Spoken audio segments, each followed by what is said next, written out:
Welcome to Separate Bathrooms. We would like to acknowledge the traditional custodians of the land on which we record this podcast, the Gadigal People of the Eora Nation. We pay our respects to elders past and present. Welcome to 2023, Separate Bathroom Style. I'm Brahe-Daddo. Separate bathroom style. Yeah. I like that. Yeah. And I'm Elle, and I'm still your wife. That's good. Was there a question mark? There's always a question mark. No. I'm just saying, isn't that cool? Here we are, 2023. Yeah. And we started way back in 1991. Well, I met you in 1990. 1990. Did we meet in 1989? I don't. The back end? No, it was 1990. Was it? Yeah, it was. okay. It was like a September. 1990. You're correct, because then you had your 21st birthday, Correct. and then we were engaged for about a year, Yep. and then and here we are today. Fast forward, and now we've got a podcast. Life's good. That's right. A podcast about relationships, about the ins, the outs, the who, the where, the what the hell did that mean and what are you talking about? All the good things and the tough things that come from relationships. Are you looking forward to 2023? Yeah, look, I am not someone that does, New Year's resolutions. I've done those. I don't like to be disappointed when I don't meet them. Right. So Are you saying it sets up expectations? yeah, I just don't like them. I haven't done them for a long time, but I do very much, I like goals. I like to I have thought you were about to goals. say I like golf. Oh, sorry. I know that would be your wish. One day. It's a dream.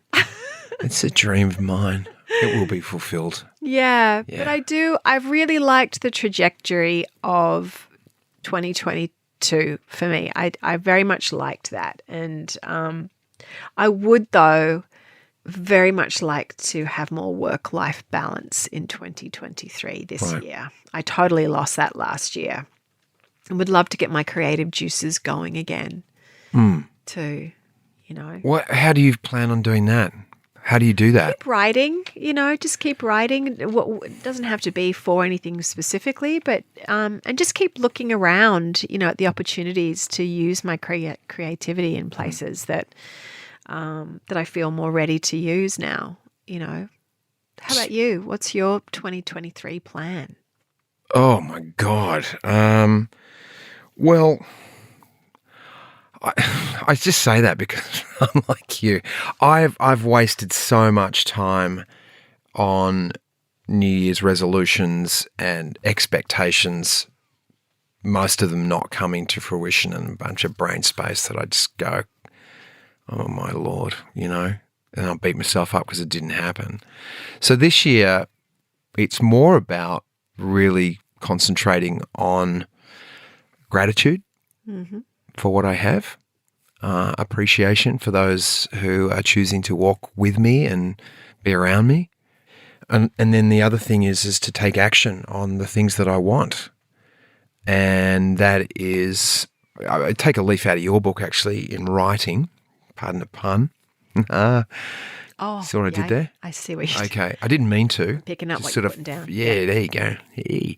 But it really is sitting down to actually writing, and whether that's writing songs, which I really want to do, write new music, and or even I'm inspired by your book. I was inspired last year with our chat to Larry Emder, and his book. Millsy wrote a book as well. Yep. And as I said at the time, I have spent probably had 3 or 4 attempts at writing. Things are starting to crystallize for me in what I want to do in terms of what would I write about. I'm not going to say anything. I don't want to sort of blow it, and start talking about it. But it's certainly there's things to do, and I'm excited about it. And also expand my mental health charity, My Men's Team. We've got some big things coming up in February, March and April with action. Take steps. That's what it is. It's all about taking steps. Life is about for me at the moment. Just keep moving, take steps. Yeah. Yep.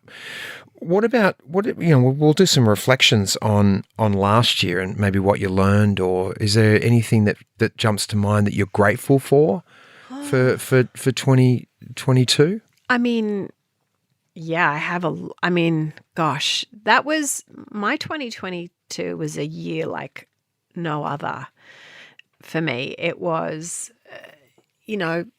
launching a book and talking about my book in all the different settings, getting through high levels of anxiety about talking about my book. Yeah, and getting up in front of people. Yeah.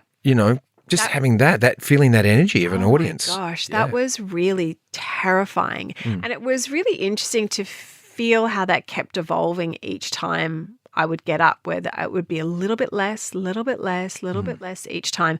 I would still stress, I think, about the same amount the night before. That sort of stress level seemed to continue. But once I was actually there going, okay, I've done this before. I know what I'm doing, especially when I've got someone talking to me. I think I love You mean that. asking questions? Oh, yeah. That's my favorite. Yeah. So I felt like that I felt it morph into sort of towards the end of the year, more like excitement and a powerful feeling. So that was really great.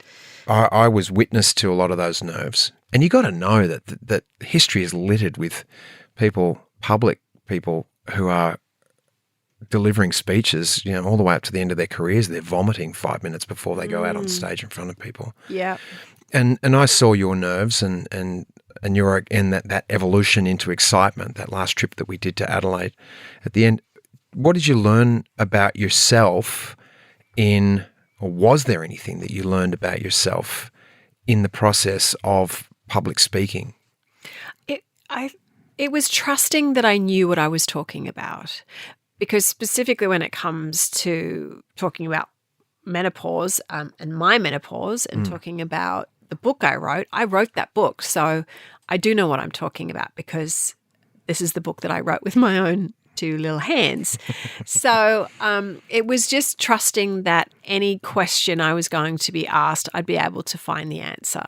So once I let myself feel that, I felt so much more comfortable up on that stage to be able to, and then to answer, and then to play around a bit more with the answers and bring people into my world in a way of speaking to them directly, or, speaking to a large group of women, which was just so lovely. It was like women's group times 200, and talking about a topic that hasn't been talked about publicly, and that those responses from women were just really lovely to experience. And that, if you're talking about gratitude, that's where I've really felt the most gratitude, is for everyone who bought the book, who downloaded the book, who messaged me on Instagram. I've had so much kindness given to me this in 2022 about other people's lives and how that book has touched them. Yeah. So, and I've been able to have some amazing experiences in that way, which not a lot of people get to have. So, super, super grateful for all of that. Are you going to do more this year? More talking? Yeah, more book. Well, yes. I was going to say it's not a book launch; it's more of a book promotion. Yeah. Well, I think it's more now. It's not so much about promoting the book; it's just about talking about menopause. Yeah. Okay. I think that's really where it's at now. It's there like the book's launched, but it's just keeping that conversation going, and I'm so happy to keep that conversation going. Yeah. There's some amazing women doing some amazing things in the world right now in that realm, and Naomi Watts, as you know, being one of them. And it's really exciting to say I love it. It's like it's really getting momentum. So it's a good one. It's a good one to talk about, and it's not going anywhere. Yeah. Every woman's going to get there. So That's for sure. Keep it going. Yeah. Keep it dancing, Maria. Yeah. And then the other thing that was probably the biggest thing in 2022 for me was having our firstborn child move out.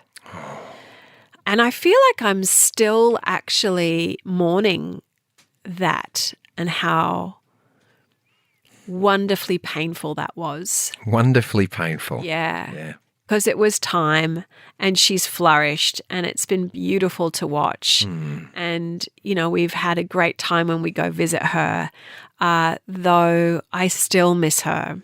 I still miss that friendship, that closeness, of that intimacy that we very much had with each other, that sort of secondhand language that we could give each other one look across the dining room table and fall apart laughing. Well, it still happens. What happened at the dinner table the other night? She could barely stand up when she got up and she was laughing. Oh, I love it. I mean, it's music, isn't it? Yeah. It's actually better than music. Yeah. When she's laughing and enjoying herself like that. Yeah. It's just, and it's recognizing, how much I've just identified as solely as a mother at times rather than as Elle first. It's been like I'm a mum, wife, and then Elle. So that's actually really awoken something in me in a lot of ways to go, oh, wow, there's more for just me to keep building on. So this is a good thing. Absolutely, it's a good thing. And it's a painful thing at the same time. So, but that's the way life travels, it seems, Having my first self-care holiday when I went to Bali, oh my gosh, that was really life-changing for me. Why? Because I'd never done that before, and getting to feel the experience of just falling into having other people completely and utterly care for you and pamper you in such a way that I've never been pampered. It took a while to relax into that, and not be like, oh, I should, and I've got to. And it was like when I finally got there and just let go, it was just so amazing. Can I just share something, a very quick story about this? I drove Elle to the airport and she was kicking and screaming. Didn't want to go. All the way to the departure door. And it was like, honey, go. She's like, oh, I don't know if I should go. Yeah, I don't know. This is not, I don't know, it doesn't feel right. I'm like, you just go. That's about resistance, isn't it? Wow. Anyway. Yeah. And here you are today talking about that. Yeah. Now I'm like, everyone needs to do this. Everyone has to go. You're the big advocate. I'm such a big pissing off by advocate. yourself for a week and being pampered. Why not? Totally. Yeah. Totally. Yeah. It's so important. It's so important. And no matter, it doesn't have to be a resort in Bali. It can be something, simpler than that. But I was very fortunate and grateful that I got to go there and have that week there. It was really, really special. And, I've loved my teaching in 2022. That was it's been one of my favorite years of teaching. Loved the class I was with, loved the teacher I was working with. And we love the stories that you told when you came home. My little special girl I've got to take care your of. accents that you'll put on. Yes, and then she says, Miss Hallie, why are you wearing those shoes? Oh, they're so cute. They're so cute. Yeah. And it wasn't without its challenges. My mum's health was really, really bad. She's still working with that. So that was scary. That was something that it's one of those things that it's coming, but then when it arrives, you're like, oh boy, okay. Yeah.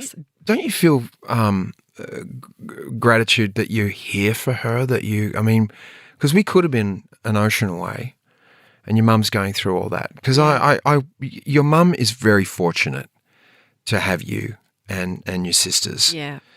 You guys have really stepped up and been a great example to me in how to care for parents. Thankfully my mum and dad are in good shape, but it's been difficult, and you've really just been very consistent with it. And I think that's a really, it's a wonderful thing that you've done.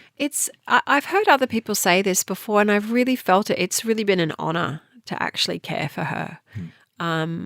It's been hard at times because it has taken up what little spare time I've had. It's been that. And as I've talk to you about. It's taken up a lot of my brain space, worrying if she doesn't pick up the phone, what does that mean? Why is she not picking up the phone? What's going on? But she's really grateful for the care. And, me and my eldest sister, my middle sister doesn't live in Sydney, but, being able to tag team with her, she's been amazing. Yeah, and you guys have clearly become closer as a result. Yeah. So, we're talking a lot. It's a lot about Mum, but... Yeah, but still, you're laughing a lot. You're laughing a lot and getting angry a lot. And we're both on the same page with everything. Pounding the dining room table. Yeah.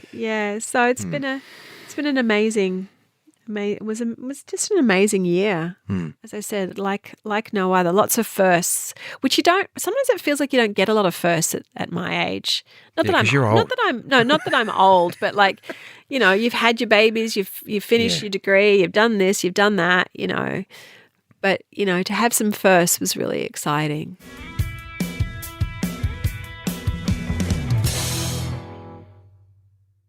How about your 2022, Mr. Daddo? Well, I haven't done this for 23, but I will do it. I don't think I told you what I did on January 1. Everyone was out of the house, and I got a bunch of sage that we just have sitting in a shell at home. Yeah. I got that. I opened up the front door. I lit the sage outside the front door. I thought I'd do a little open, what did I call it, my front door ceremony. Yep. And I lit the sage. Were you clothed? I was clothed, yeah. Might have a little grass skirt on and, Yeah, a little coconut bra. Yeah. Yep, nice. That's all right. A cigar in one hand and the sage in the other. And I smoked it up and I opened the front door and I opened the back door. Yep. And so the smoke, as I'm walking through the house, the smoke was going through the house. Nice. And it was kind of like this metaphor for me for, okay, let's just smoke this thing up and let the smoke blast through the front door and out the back door. So out with all the crap of the previous year. And what are you going to fill it with, mate? And then I did a list of, I don't know why the number, it's 108 things you're grateful for.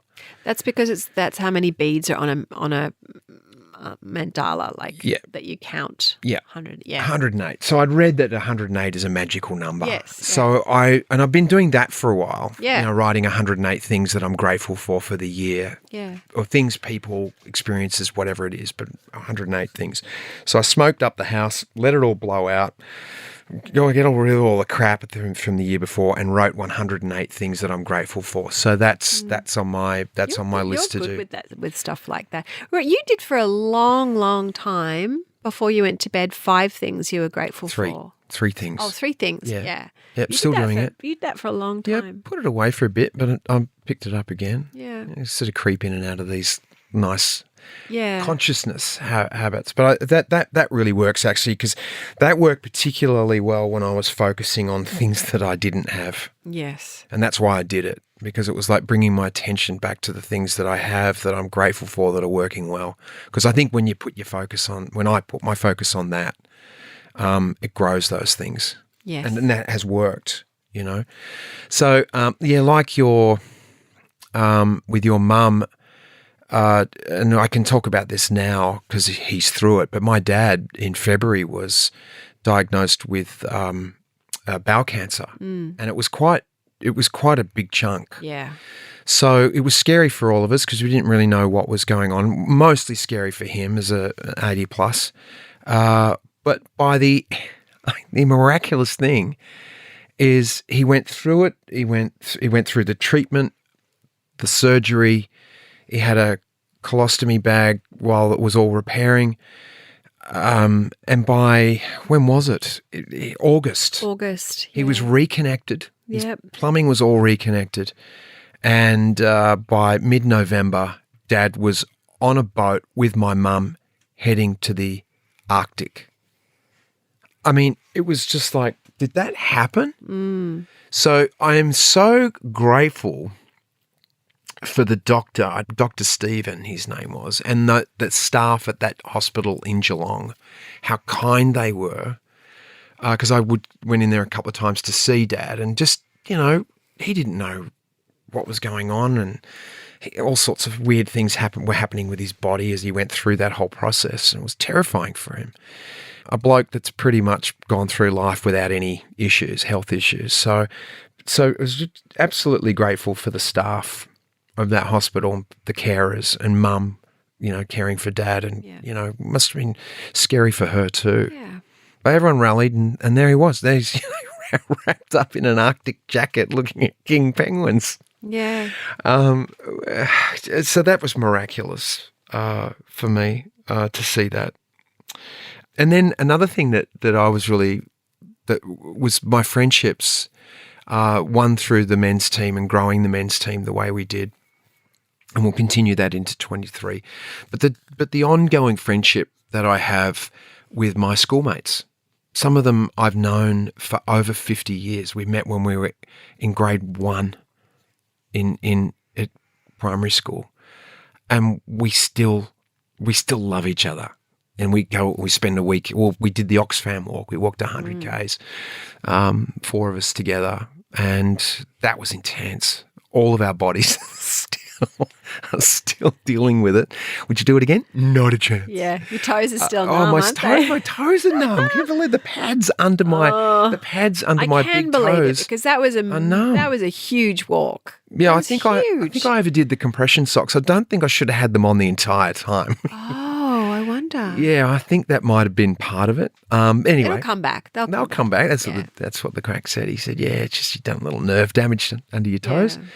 Yeah. But to do that and to be able to share experiences like that and conversations and listen to each other and hear where we're at, and was really profound, and something that I want to continue and evolve that with those friends, with my dear pals. So, a lot to be grateful for. Putting my band together, the Paisley Prophets, and really leaning into music in a way that I haven't done before. After, I was a 13-year-old teaching myself how to play piano and guitar, and that was where I was going. I always was going to be in music, and then got completely sidetracked by acting and things. So I'm again, forget the fear, and because I'm scared as hell, because I want it. Well, I don't know. I'm just going to write songs and see where they hit. And I'm really grateful to have a band that are into it, and they're as excited as I am. And honey, they work their asses off. Yeah, I know you were rehearsing like every week, 3, sometimes 4 nights a week. Yep. But it showed, like in your concerts, well, if I can call them that. Or shows. Shows. We'll get to concerts. Shows. Yeah, it was so fun. And it was still, it's like we're still embracing live music again. We lost it for so long, and, to get to see live music again is just so, so lovely. So watching you guys last year perform was really fun. Yeah. And we've got a gig coming up in Sydney on the 29th, actually. Of Jan. Yeah. Oh, cool. Is that the one at the Shady Pines? Shady Pines. Shady Pines Nice.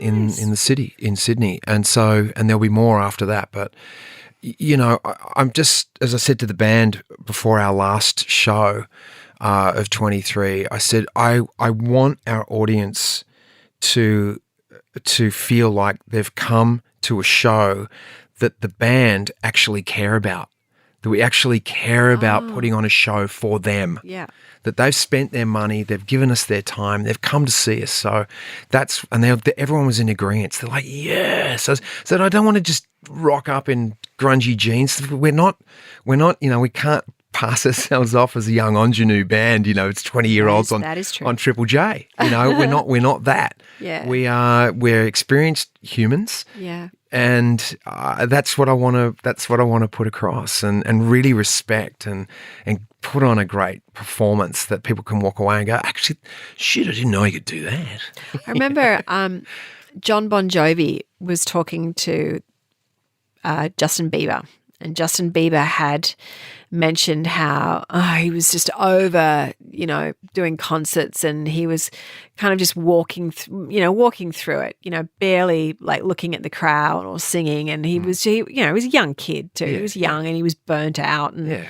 But I remember John Bon Jovi said to him, because I was there at the time. Yeah, of course.